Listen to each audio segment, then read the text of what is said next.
The crosscut was the first time in Zombie Strike that we added like a dominant secondary function, something that you could use equally as often as the blasting element.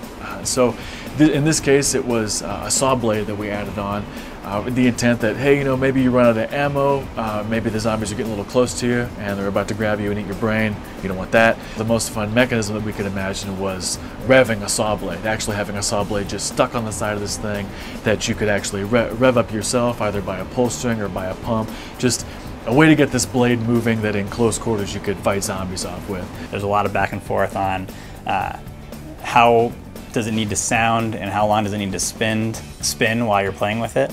There was a time at the crosscut actually was too quiet because the gearing was too efficient, and that kind of took away from the the saw sound that we wanted to add. So we had to kind of go back and add pieces to help create the saw sound.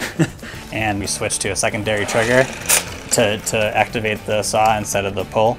It was kind of a play pattern decision. This was a little small for something that maybe have two hands, and we had learned from an item like the Flip Fury in the past that this secondary trigger was something that people liked, and it was really easy to use and one-handed, so you could have two crosscuts and go slicing with them if you want.